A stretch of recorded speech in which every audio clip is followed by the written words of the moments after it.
wabula kati alumba bulumbi musekudde ekyase mundu ewedde munakwata oluto bakawe katawanyika akalala abakyusa akasejja kabusha balu kamusekula ebyasi katonda watu kamufumita ebyasi mama nyabu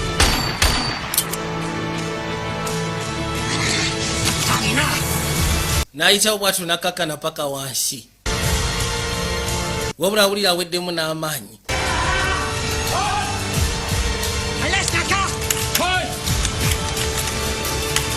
yakyusa clip mukono guno bagusekudde ekyasi takyasobola situla bulungi kali kaba kadduka n'akasona bullet naye nga omukono tegukyasituka bulungi tekukyasobola galula kana akasejja kali pembeni kamusekudde ebyasi abushabal yajja akyuse kilipu kumbe kawulidde ne kasitukayo ne kajja kamumalirize geno situla amaaso bwati obudde alina butono bukyusa kilipu kaba kasembera omwana yakafumita ebyasi yayitibwa Eje yakakuba bullet niga chief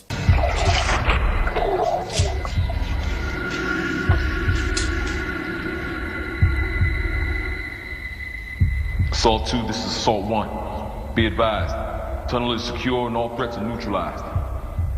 LT and Chief are down. So team 1 before so team 2 tugenda maaso n'ofulumya kye tugezaako bagamba mbwe ekifo kyonna kiri secured era obusajja buli neutralized ono omusatu ye yafiirawo yafukirawo mayiti ye dev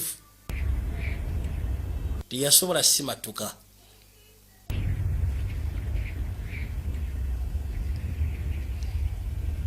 kyokka ate yalina omukyala omukazi watu yali olubuto agenda ozaala essaawa yonna era nga bamaliriza mission nga buli kimu kyonna kiwedde bwe batyo bakwateko ne beetikka mayiti ye kwe kugiyisaawo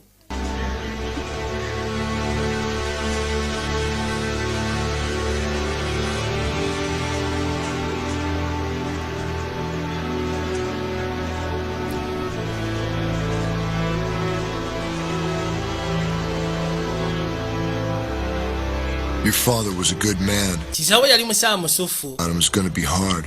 It's gonna hurt. You feel alone, out to sea with no shore in sight. era ng'agamba kyo kigenda kuba kiruma bwe batyo baleeta mayiti ne bagiteeka ebbali oli ye Mike musatu gwe bajjamu eriiso no ye Eje niga Remember, you have your father's blood and your jjukira olina omusaayi gwa kisawo mu ggwe made your father who he was is the same code that'll make you a era nga kodi eri mu musaayi ogwafuula kisawo kye yali ye kodi yemu egenda okufuula okubeera omuntu ow'enjawulo values live on in you. Like waliwo ebintu bingi nnyo eby'enjawulo ebigenda okubeera mu ggwe admired. We're men made up of boxes, chambers of loss and triumph. kitaawo y'omu ku abasajja abadde beegombwa Love. abasajja abagezezaako okuba nga bakola ebintu eby'enjawulo ebibafudde ab'amaanyi era nga naawe ekintu ekyo osobola ogezaako kikola ne bajja bagezeeko mu ekintu bwa gun salute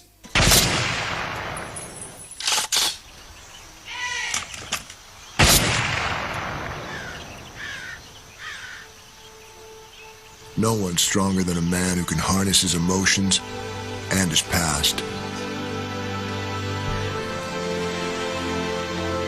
Use it as motivation to write the most important letter of your life. bamugamba nti teri ku nsi ya katonda nga musajja asobola gezaako nestinga emotion ze ng'ogasseko n'ebyayita wabula kino kitwale ng'ebintu kye twandiyise inspiration ekigenda ogezaako okusitula okufuulira ddala ow'amaanyi ono yakwata medo mpozi ng'ogasseeko eyiye neyaseyaawe